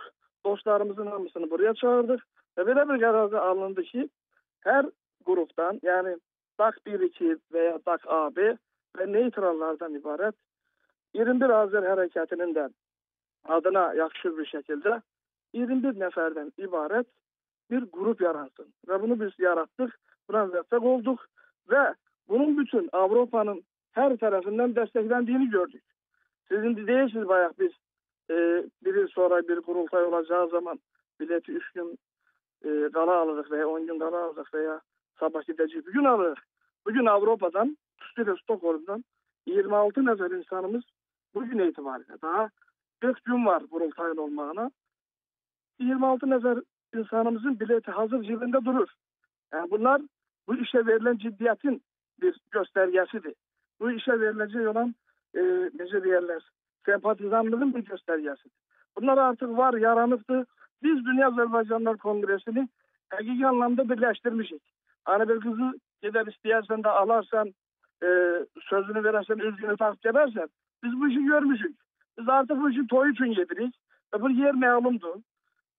Avrupa'nın paytaxtı Brüssel'de, Prezident Otel'de. Detaylarını ben dəqiq olarak bile bilmirəm. Dostlarımız yəqin ki onları verirler. Hazırlanıbdı ve bizim en mühim işimiz ki sizin de bayağı sualınızın temeliydi. Biz prensipler koyduk ortaya. Her ülkeye bu an itibariyle 15 nefer mandat seçilme hakkını vermişiz ki hiç şimdiden üstün olmasın. Temur Bey'in de dediği gibi bazı ülkelerde çoklu yaşayan soydaşlarımız var, diaspora nümayendeleri var ve oralardan boşun çekilmesin, diğer ülkelerdeki dostlarımızın hakları ayaklanmasın diye bu yollara başvurulup standart olarak bu şekilde her bir ülkeye mandat verilir. Ve bu mandatlar bu yıl gelinip kurultayın olduğu yerde seçilecek. Arzumuz oydu ki orada seçilmesin. Herkes öz devletinde hiçbir kurultay geçirdik gelsin. Yani bakın diye ki Azerbaycan bölümü, bakın Norveç, bakın Almanya bölümü her iç kurultayını geçirsinler ve oradan öz mandatlarını çıkardıktan sonra buyursunlar kurultaya gelsinler. Yani seçilenler malum olsun. Üz meselesi istediğimiz kadar üzüler seçebiliriz, götürebiliriz. Ta ki o insanlar bakın nizamnamesini ve kanunlarını kabul edildikleri şekilde. Yani ben bu sesim gelir mi benim? Sesim var mı? Dinleyebiliriz. Devam edin, bəli, gəlir. Səssiz gəlir. Çok Buyurun. güzel. Biraz spekülatif söhbətlər gedir ki, daxil birləşməsi yönündə problemler var ve bunlar ola bilinsin ki, karşıda alınsın falan. Bu artık gene yani yerinden çıkıptı. Bunun artık geri dönmesi mümkün değil. Ve bunu bizim dostlarımıza da bizim bilirsiniz daxil bir bölümünde olan dostlarımızın bir kısmı idare heyeti olduklarını iddia ediyorlar. Ve ben orada çok değerli şahsiyetlerimizden Sabir Bey Rüstemxanlı'yla bir neçə dəfə bu meseleni görüşmüşük, danışmışıq. Sabir Bey Rüstemxanlı özü bu işe müsbət baktığını bana bir neçə dəfə söyleyip, birleşmeden yana olduğunu, birleşmenin karşısında olmadığını defalarca söyleyip. Ama ne hikmetse bu meselenin biz 3 ay önce dile getirdiğimiz zaman, görüştüğümüz zaman Sabir Bey bu mevzunu herhalde idare heyetinde açtılar. İdare heyetinden buna negatif cevap geldi. Bütün bu meselelerin altında eğer söhbet birlikten gelirse, hakiki guru bir birlik anlamında değil, hakiki bir anlamda birlikten söhbet etse bugün millet birleşip, bugün millet yığışıp bir yere, bugün millet birliğe gelir. Bunun eğer birliğe gedilmesinde şüphe varsa eğer, ben bakın diğer bölümünde, diğer kolunun bir kısmı olan dostlarımıza buradan seslenirəm. Gelin internet alemindeyiz. Bugün tutun bakın kuruluşundan bu yana Ali Rıza Nezmi'den, Ahmet Obalı'dan, tutun Rəhim Şahbazi'den, Rıza Selaşur'dan ta indiki 20 yaşındaki uşağa kadar ki bir yıl dahi olsa bakın içerisinde olup bunların hamısını biz 3 gün içinde telefonla toplayak hamısını paltak otağına ve dedi kardeşim Qeydsiz şərtsiz biz birliğe gedirik. Hə ya yok. Buradan eğer netice çıksa ki xeyr, birliğe getmirik. Biz varıq ki bu kurultayı da ortadan götürək, səsləyək. Deyək ki biz buna layığı bizim millətimiz birlik istəmir. Buna da varıq ama burada birlikten söhbət edir. Milletin geleceğinden söhbət edir. Fiziki meselelerin artık değiştiğinden söhbət edir ve milletin geleceği için hatta DAK denilen teşkilat o kadar büyük bir teşkilattır ki bu ister Azerbaycan Milli Azadlık Teşkilatı'nı, ister Güney Azerbaycan İstiklal Partiyası'nı, ister Güney Azerbaycan Milli Oyanış Hareketi'ni, ister Güney Azerbaycan Milli Birlik Şurası'nı, isterse de Azerbaycan təşkilatımız daha vardı Avropa ilə əlaqələnən. Qurtuluş Partiyasını hamısı bir yerə gətirə biləcək qabiliyyətdədir. Bunların bu şəxsiyyətlərimiz də var. Bunun qabağını gəlin açaq. Gəlin açaq. Yəni burada söhbət edir. Burada davaya getmirik, qırğına getmirik və ən gözəl herkes cebinin hakkıyla, herkes alnının teriyle işleyip, yani burada vətən üçün bir şeyler demek. Biz de buyurun gelin değil. Yani burada bir şey yoktu. Bundan önce yani Kurultay'a gitmemiştiniz. Bizde Sabir Bey Mustafa'nın buraya bir ziyareti var. Umarım da gelirler. Burada söhbətimizi eləyərik. Eğer şəxslər üzerinde mesela diyək ki, A vətəndaşı belirledi, B vətəndaşı belirledi ki, ben bunların hamısını şəxslər üzerinde yığılmış bir problem olarak görürüm. Gelmesinler, bunlar oturar açık, aşikar danışak. Yani geldikleri için diyelim. Yani biz gerekirse özümüzde gideriz. Ve hatta Sabir Bey Mustafa'nın ben şəxsən özüm telefon açtım. Sabir Bey, sizin burada 20. Razı Hareketi arefesinden birliğe doğru programına hem konuşmacı olarak hem de DAK Birliği'yle alakalı olarak fikirlerinizi almak istedik. Buyurun gelin. Demek ki o da bu bir bölümün verdiği karar esasında Sabir Bey de buna menfaatine koymadılar. Yani ben buradan savcımıza, milletimize sesleniyorum. Kısıyla Avrupa'da yaşayan dostlarımıza. Bunu gelin kömek olun. Şahsen bugün artık 30'a yakın insan İsveç'ten biletini alıp Kurultay'a gelir. Bu insanların önünü engellenmeyecek. Yani bu bir kuyruklu ulduzdur. Kuyruklu ulduz da bilirsiniz, bir yılda bir görür. DAK tarihinde bu kadar birleşilmeye yakın bir tarih kimse parmağını kastır söyleyebilmez. Bugün bu yaranıp yani global siyasetin, global gidişatın da verdiği nedense artık yaranıptı bu. Yani bizlerin de çenesiyle artık söhbetiyle, sözüyle bu işler yaranıp bunun qabağını açar, bunu danışar. Çünkü bu millet bizim milletimizdir. Sabir Üstadkanlı da bu millet için çalışır. Biz de bu millet için çalışırız. Firuzun Perviziye de bu millet için çalışırız. Davat Deresi de deriden kabuktan çıkıp aynı zamanda sizin orada gördüğünüz işler de ortadadır. Gelin birleştirin. Gelin koyak ortaya. Yani buradan başka bir şey diyebileceğim başka bir şey yok daha. Yani burada tam samimiyetle biz kabahat getiririz. Buyursunlar, gelsinler. Benim sözlerim bundan ibarettir. Başka sualınız varsa... Təşəkkür edirik. Bəli, ola bilsin yenə də sualımız olacaq. Hər halda siz gözləyirsiniz telefonda. Çox sağ olun. Buyurun. Mən Səfdər bəyə söz vermədən öncə sadəcə bir kiçik müdaxilə etmək istərdim. Siz Sabir bəy Rüstəmxanın adını çəkdiniz və belə bəlli oldu ki, yəni onun təmsil olunduğu idarə heyətindən negativ cavablar gəlib. Yəni bu qurultaya qarışmaq üçün. Bu bizi yəni təəccübləndirməyə bilməz. Yəni bir millətin şairi, ziyalısı, bir məntiqə sahib bir şəxs, yəni birlik qurultayına gəlməyə bu biraz həqiqətən də yəni sizə də təbii ki inanırıq. Amma bunun üzərində biraz çoxlu fikirləşmək, düşünmək lazımdır. Və biz elə televizyon vasitəsilə Sabir bəyə də müraciət etmək istərdik. Əgər yəni yox cavab veribsə bir də müraciət etmək olar. Burada qəbahətli heç bir şey yoxdur. Bir də danışmaq olar. Çünki heç bir əsas yoxdur. Tutalım Sabir bəy və yaxud onunla bərabər olan insanlar birlik qurultayına gəlməsin. Yəni bunların əgər həqiqətən də yəni birlik qurultayına gəlməmələri yəni elə çıxır ki, məsələn Sabir bəy desin ki, bu qatıq yox, ağdır, qaradır. Və biz də məsələyə elə baxarıq ki, yəni inanılmaz bir olaydır bu. Əgər Sayın Sabir bəy bu birlik qurultayına gəlmirsə, yox.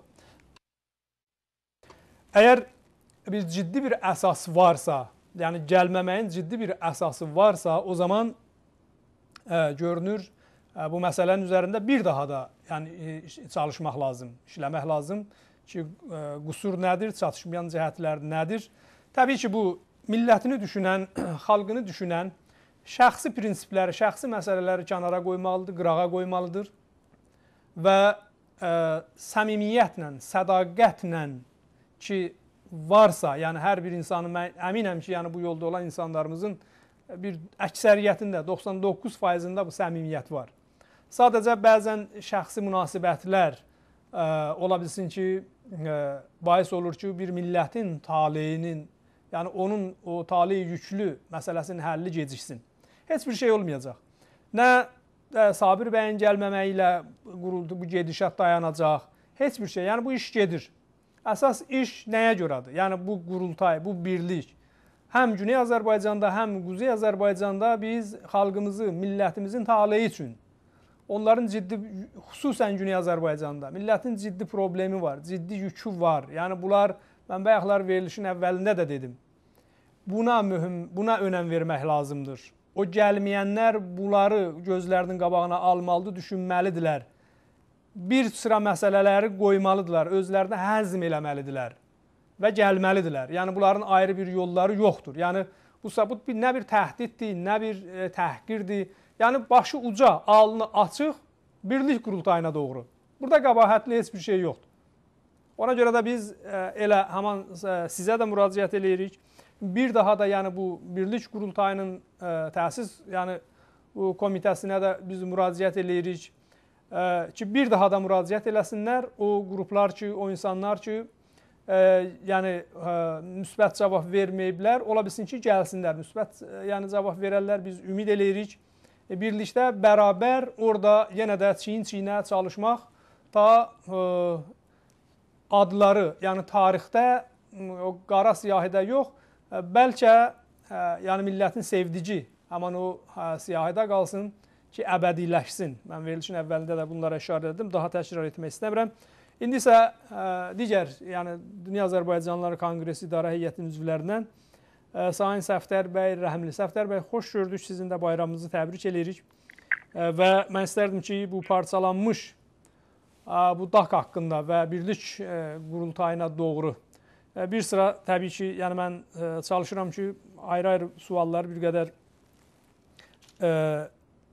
fərqli verim və sizə də belə bir sualla, hər halda istədiyiniz yəni fikir də söyləyə bilərsiniz, amma belə bir sualla müraciət etmək istərdim ki, hər bir problemin, yəni yaranmış bir problemin səbəbləri var. Aya birlik qurultayına indi gedilir, səbəblər araşdırıldı, kimlərsə, yəni bu DAQ-ı parçalayan şəxslərə qiymət verildimi? Çünki əgər belə deyilsə, yəni bu günləri, yəni haman bu adamlar, bu fərq eləməz, istəsə dövlət olsun, hökumət olsun, fərd olsun. Yəni bu ixtilafı salmışdı, bu DAQ-ı parçalanmışdı, heç adı çəkilməsə də, amma ən azından o səbəblər tapıldı mı? Yəni hardan idi bu problem?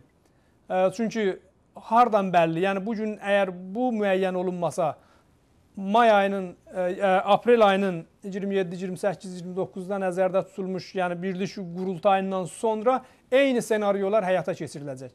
Əgər tapılıb, məhkum edilsə, müəyyən olunsa, heç vaxt yəni növbəti bundan sonra da olmaz. Əgər olmayıbsa, mən sizə əmin eləyirəm ki, birlik qurultayından sonra ayrı bir senaryoyla yəni meydana çıxıb, yenə də bu DAQ-ı parçalayacaqlar. Sizə eşidək, Sayın Səfdər bəy. Buyurun.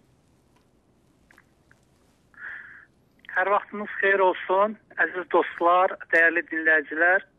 Sizin də hər birinizin bayramınızı təbrik edirəm. İnşallah bu bayram millətimizə, elimizə, obamıza xeyir, bərəkət, barış gətirir. Dəyərli Cavad bəy, sizə və xüsusən də Əhməd bəy öncəliklə təşəkkür edirəm. Günas TV ailəsinə təşəkkür edirəm ki, bu imkanı bizim üçün yaratmısınız. Günas TV düşünürəm ki, çağdaş Azərbaycanımızın ictimai-siyasi həyatında xüsusi yeri və rolu olan bir qurumdur.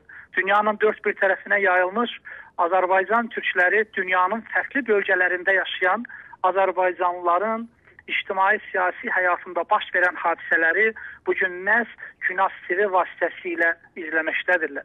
Hesab edirəm ki, bugün Güney Azərbaycan Milli Hərəkatı Günas TV-nin yüksək fəaliyyətindən dolayı milli mücadiləni daha da sistemləşdirərək möhkəmləndirir. Bugünün şərtlərinə görə Günas TV Güney Azərbaycan Milli Hərəkatının güvən yeri və haqq səsidir. Milli mücadilə hərəkatımızın doğal haqq və hüququnun əldə edilməsi üçün səsinin dünyaya çatdırılmasında Günas TV-nin xidmətləri böyükdür və öncədən sizə bunu bildirmək istədim. Təşəkkür ederim. Cavad bəy, sualınıza gəldikdə isə icazə verin, mən balaca bir arayış verim, sonra sualınıza cavab verərəm. Buyurun.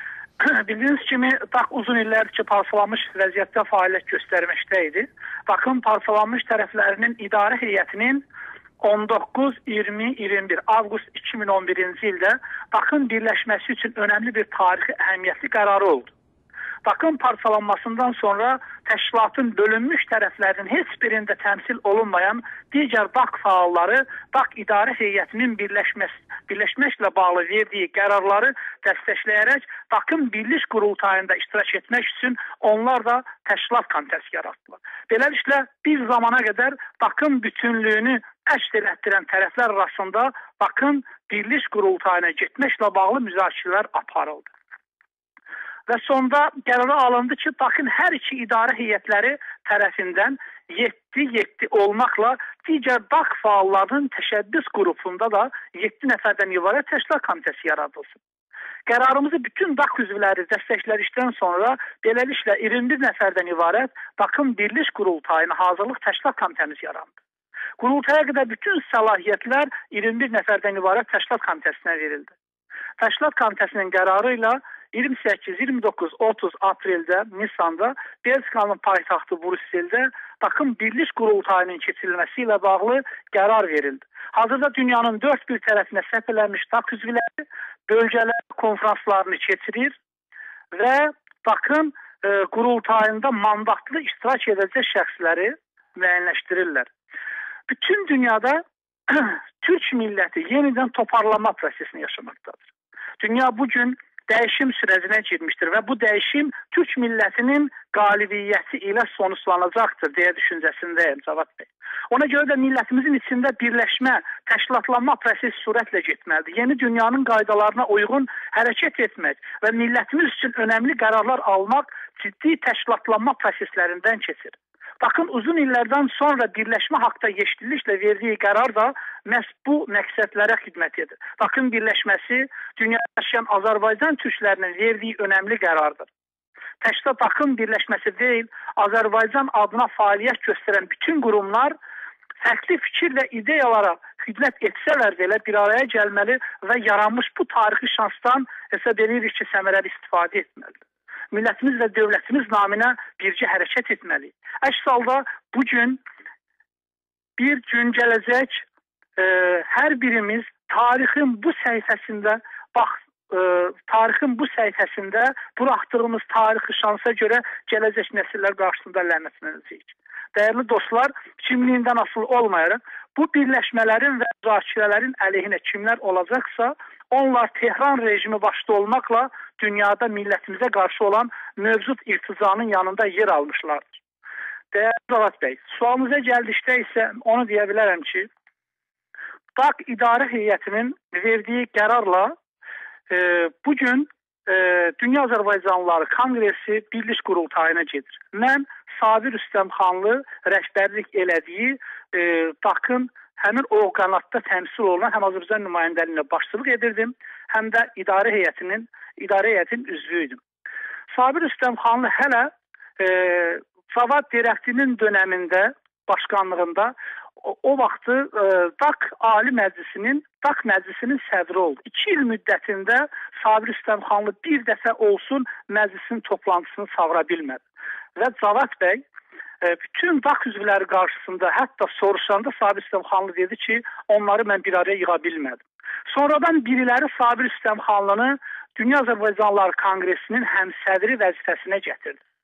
Sabir Rüstəmxanlı DAQ-ın həmsədrliyinə gələn gündən DAQ-ın Gənclər Təşkilatını, DAQ-ın İdman Akademiyasını, DAQ-ın Ağsaqqallar Şurasını, DAQ-ın Qadınlar Şurasını bütövlükdə bu qurumların hamısını ləğv elədi.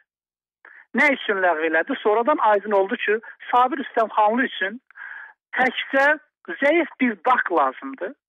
Yetər ki, onun möhrü Sabir Rüstəmxanlıda olsun və bu bir yerlərə gedəndə mən DAQ-ın həmsədriyəm deyə o adından çıxış eləsin. Biz bunu zaman gördük. Biz bunu Azərbaycanda da gördük, Azərbaycandan kənarda çıxanda da gördük. Ona görə bu günləri Səviş bəyin fikirlərinə bəzini qatılmıram mən. Bu günləri Sabir Üstəmxanın arxasına düşüb də Sabir bəy gəl DAQ-ın birlik qurultayına gedirik, bu cür fikirlərin səsləndirilməsini qətiyyən qəbul eləmirəm. Sabir Üstəmxanlı DAQ-ın imicini elə bir vəziyyətə gətirir ki, Azərbaycanda DAQ adı çəkəndə insanlar tamamilə nifrət edirdilər.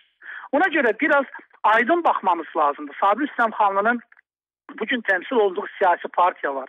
Sabir Üstəmxanlı bir yazı adamdır, sayğı göstəririk. Amma dostlar, bizim bugün təmsil olunduğumuz təşkilatda insanların göstərdiyi negativ hallar var ki, bu negativ hallara görə Sabir Üstəmxanlının başçılıq elədiyi DAQ-ın idarə heyəti Sabir Üstəmxanlı ilə bağlı qərar verdi.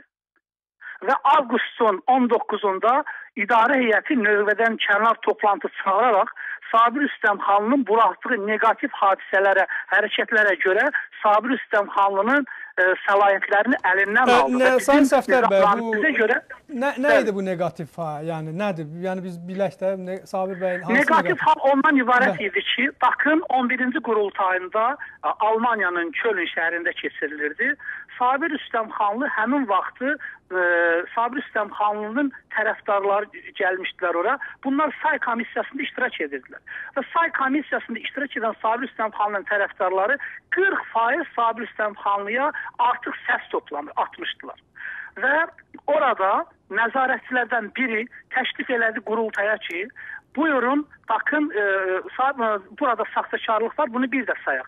Hüseyn Üsüqü bizim DAQ idarətinin üzvü, Hüseyn Üsüqü tribunaya çıxdı və yenidən bu sayımları təklif elədi. Və sayma zamanı ortaya çıxdı ki, Sabir Üstəmxanlıya 40%, Sabir Üstəmxanlının bacısı oğlu, köməkçisi, onun gənclər təşkilatının sədri bir araya gələrək, orada Sabir Üstəmxanlıya 40% artıq səs toplayıblar. 40% artıq səs atsalar belə Sabir Üstəmxanlı DAQ-ın 11-ci qurultayında ən az səs toplayan şəxs oldu. Ondan sonra DAQ-ın idarə heyəti toplaşıb həmsədrlik namizədliyini verəndə Sabir Üstəmxanlı orada Sabir Üstəmxanlının əleyhinə səs verən kim varsa həmin o il müddətində o insanlara ləkə atmaq, o insanları DAQ idarə heyətindən kənarlaşdırmaq üçün əlindən nə gəlsə elədi. Baxın, DAQ-ın İdarə heyəti 17 nəfərdən ibarət idi. Bizim verəcəyimiz qərarlar 3-2 səs çoxluğu ilə həll olunurdu. Bunlar 8 nəfərlə Birləşmiş Fəthiyevi Rusiya nümayəndəliyindən azad edir. Hüseyn Üsüqünü idarə heyətindən azad edir. Fərəməz Quluzadəni idarə heyətindən azad edir. Bəhruz Həqqini idarə heyətindən nə var? Bu adamlar DAQ-ın 11-ci qurultayında Sabir Üstəmxanlıya səs vermişlər, onun əleyhinə səs vermişlər. Yəni bu şəkildə Sabir Üstəmxanlı və onun digər oradakı tərəfdarları bu şəkildə qanunsuzluq olaraq bizim nizamnaməmizi, məramnaməmizi ayaq altına ataraq bu şəkildə fəaliyyətlərdə bulundular. Və biz dəfələrlə, mən şəxsən Ankarada və Bakıda dəfələrlə Sabir Üstəmxanlının etdiyi bu negativ hərəkətləri üzünə dedim. O, mənim üzünə dedi ki, DAQ-ın nizamnaməsində belə şey yazılıb da Quran ayəsi deyil ki. Yəni Sabir Üstəmxanlı artıq özünü bir kral kimi DAQ-ın həmsədrliyində aparır. Ona görə dostlar, mənə elə gəlir ki, bugün bir toparlanma dövrüdür.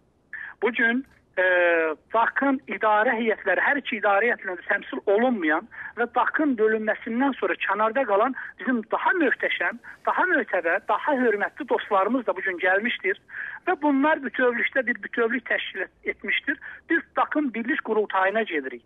Bu günləri Sabir Üstəmxanlı 5 nəfərlə dirəniş göstərib DAQ-ın birlik qurultayına getmək istəmir, hansısa təkliflər irəli sürür və s.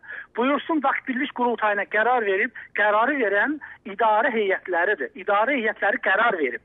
Əsas məsələ odur ki, bizim 2 rəsmi orqanımız qərar verib ki, DAQ birlik qurultayına getsin. Bugün Azərbaycanın iqtidarı da, bugün Azərbaycanın müxalifəti də hər ikisi DAQ-ın birlik qurultayına getməyi dəstəkləyir. Sabir Üstəmxanlı bugün çox üzr istəyirəm qapılara düşüb. Ondan özünü tapşıtdırır, bundan özünü tapşıtdırır, birini məhkəməyə verir, birini qorxudur, birini təhdid edir. Yetər ki, DAQ birlik qurultayına getməsin. Amma artıq gecdir. Qərar vermişik, 21 nəfər bu günləri o səlahiyyət 21 nəfərin üstündədir. Ən yüksək şəkildə mən düşünürəm ki, Belçikada, Brüsseldə qurultayımızı keçirəcəyik və demokratik prosedurla da idarə heyətimizi seçəcəyik, həm sədrimizi seçəcəyik və düşünürəm ki, yeni dünya düzənində bu yeni yaranmış DAQ önəmli məsələlərə imza atacaqdır. Sayın Səfdər bəy, mən bu Sabir haqqında siz çox danışdınız. Təbii ki, yəni özü də burada yoxdur. Şimdi biz çalışarıq növbəti verilişlərin birində ondan da eşidək. Yəni amma mən istərdim ki, mən səsləndirdiyim bütün fikirlərin hamısı Azərbaycan mən sizi tamamilə mən sizi başa düşdüm. Sadəcə biz bunu qoya bilərik ki, məsələ seçkilər qeyri-demokratik keçirilib və yaxud hər hansı bir mekanizmi baxımından bir problemlər yaranıb filan. Amma bu mən üçün maraqlıdır. Yəni Sabir bəyin ümumiyyətlə bu DAQ-da bunun bu hərəkətləri, əməlləri Güney Azərbaycan, Quzey Azərbaycan millətimiz üçün mənfi bir şeydir ya bunu biraz, yəni millətimizə qarşı hər hansı bir mənfi addımı atıb ya yox. O önəmli deyil. Biri məsələn neçə faiz səslə, hər halda bu seçki saxtakarlıqları ayrı məsələ. Bu elə Azərbaycanda həmişə var. Yəni bunu belə götürəndə. Amma istəməzdik ki, demokratik DAQ-da belə bir şey təbii ki, əmələ gəlsin. Hardasa kiməsə bilet alalar, kimisə gətirələr, pul verələr, ona çox səs verilsin. Bu özü də, yəni bu qəbul olunmayan bir haldır.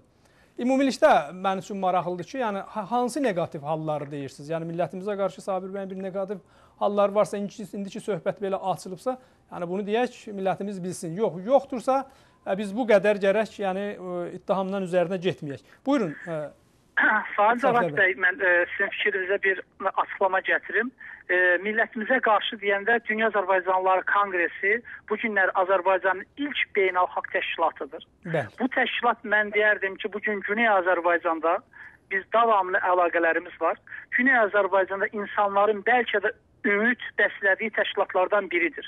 Əgər sən bunun Gənclər Təşkilatını ləğv edirsənsə, sən bunun Qadınlar Şurasını ləğv edirsənsə, Ağsaqqallar Şurasını ləğv edirsənsə, İdman Akademiyasını ləğv edirsən, bütövlükdə təşkilatın imicini aşağı salırsansa, bəzi negativ davranışlarla saxtakarlıq edirsənsə, yəni bu o deməkdir ki, bu yerdə millətə xəyanətdir. Söhbət bugün gedib hansısa millətin bir fərdinə qarşı edilmiş hərəkət deyil ki, bu günləri enerjisini gəlib bu təşkilatda qoymuş insanlara qarşı Samurat mətbuat konfransı keçirib, bakın birlik qurultayına gedənlər İranın və Rusiyanın adamlarıdır ifadəsini işlətmək. Bu Sabir İstəmxanlıya yarışarmı? Məncə yaraşmaz. Ən böyük xəyanət budur. Nəyə görə? Sabir İstəmxanlının çomağı ilə oturub durmayan insanların hər birini bu adam xəyanətkar adlandırdı. Bu adam bugün ofisində oturub, özünün bir bacısı oğlu var Elçin adında. Onun əli ilə bütün günü bakın birlik qurultayına dəstək verən insanların hamısını Rusiyanın, İranın kəşfiyyat orqanlarının adamları adlandırır. İnsanları aşağılır, ailələrini aşağılır. Yəni Sabir İstəmxanlı bütün mahiyyətini mən deyərdim ki, idarə heyətinin son verdiyi qərardan sonra artıq ortaya qoymuşdu. Bugün Sabir İstəmxanlı və onun komandası istəyir, buyurub birlik qurultayına gələ bilər və burada namizədliyini verə bilər və demokratik yolla həmsədr seçilə bilər və mən də onu dəstəkləyə bilərəm. Amma kimsə burada, kimsədən artıq deyil, bu günləri Mirəşrət Fətiyevin, Hüseyin Vüsüqinin, Bəhruz Həqqinin, Fərduz Quluzadənin haqqında Sabir İstəmxanlının dilindən səslənən o fikirlərə belə Sabir İstəmxanlı mətbuat vasitəsilə heç üzr də istəmir. Yəni bu adam davamlı olaraq bizi təhqir eləməklə məşğuldur. Bakısa Azərbaycanda bir alverçi gözü ilə cəmiyyətə təqdim elətdirə bildi Sabir İstəmxanlı. Sabir İstəmxanlı DAQ-a gələndə bir siyasi kimliyi var idi. Bugün Sabir İstəmxanlı bir biznesmenə çevrilib. Yəni bu günləri əziz dostlar, gəlin bir şeyi unutmayaq ki, bu təşkilat milli bir təşkilatdır. Təşkilatımızda gecəsini, gündüzünü, bütün ömrünü verən insanlarımız var, onlara sayğı göstərək. Sabir İstəmxanlı və digərlərinin peşində bəsdir qaçdıq. Yenə deyirəm, gələ bilər, baxın birlik qurultayında namizədliyini verə bilər, müəyyən orqanlara seçilə bilər, o fəaliyyət göstərə bilər. Buyursun. Bəli. Təşəkkür edirəm Səfdər bəy. Hər halda onu da mən sadəcə əlavə eləyim ki, yəni indi biznesmen olmaq o qədər də qəbahətli bir iş deyil. Yəni nə qədər insanlarımız pullu olsa, onu mən sizi başa düşdüm, amma pullu olsa, paralı olsa bir o qədər də təbii ki, köməkliyi çox dəyər. Və siz gözəl bir nöqtəyə gəldiniz. O da bu idi ki, Sabir bəy və eləcə də onunla bərabər olan şəxslər buyursunlar, gəlsinlər, qurultayda demokratik yolla seçilsinlər və birlik qurultayında iştirak etsinlər. Bundan gözəl ifadə məncə ola bilməz və bu onu göstərir ki, ortada o qədər də ciddi problem yoxdur. Və mən bayaq verilişin əvvəlində də dedim, biz bir sıra şəxsi məsələləri, qısqancılıqları və bəzi məsələlər var, yəni onları kənara qoymalıyıq. Mən şəxsən özüm Sabir bəylə də, çünki indi mən hər halda sadəcə bu verilişin aparıcısıyam, təşəbbüs göstərirəm ki, yəni söhbət olsun, bəzi problemlər ortaya çıxsın. Sabir bəylə də mən özüm də söhbət elərəm. Bir daha da dəvət elərik. Yəni bu əsas budur ki, mən yenə deyirəm, millətimiz elə bir durumdayıq, elə bir şəraitdəyik ki, Səfdər bəy, Güney Azərbaycanda millətimiz qan ağlayır, inanın. Yəni bu günləri mən bir dənə misal deyim. Hələ mən İranın vəziyyətindən, Tehranda da yaşayan bizim soydaşlarımızdır. Tehranda Parkı Millətdə bir sandviç düzəldiblər, uzunluğu 1500 metr. Bir sandviç gətiriblər, millət də kənardaymış, elə belə gəzirmiş, reaksiya vermirmişlər filan. Birdən belə nəysə telefon vasitəsilə ona buna millət tökülüb və parkda hücum eləyiblər sandviçə. Hərə bir tərəfə, yəni elə yarımçıq qalıb o 1500 metrlik bir parkda az deyil, kilometr yarımlıq bir dənə sandviç. Tökülüblər o ac, o qurtlar kimi. Yəni burada bütün qəzetlər də yazıb. New York Times, Reuters, nə bilim filan, hamısının bugünkü səhifəsinə baxırsan, yazır ki, İranda millət acdır. Tehranda yaşayan da elə bizim, orada da bizim əksəriyyəti bizim soydaşlarımızdır. Yəni bu millət orada çox acınacaqlı bir şəraitdədir, acınacaqlı bir vəziyyətdədir. O birlik qurultayına gəlməyənlər, birlik qurultayını saymayanlar, birlik qurultayına boyunlarını göstərənlər əslində o millətə xəyanət edir. O millət ki, o içəridə, yəni təkrar edirəm ki, daxildə o cür zindanda olanlarımız var, min bir yəni problemlərimiz var. Ona görə də mən sizin yəni söhbətinizdə ən son nöqtə çox gözəl idi ki, buyursunlar, qarşı tərəflər gəlsinlər və seçim yolu ilə, demokratik yolla seçilsinlər. Beləliklə də Dünya Azərbaycanlıları Konqresi birləşsin və bu məsələ həll olsun və gələcək üçün yeni addımlar, müsbət addımlar atılsın.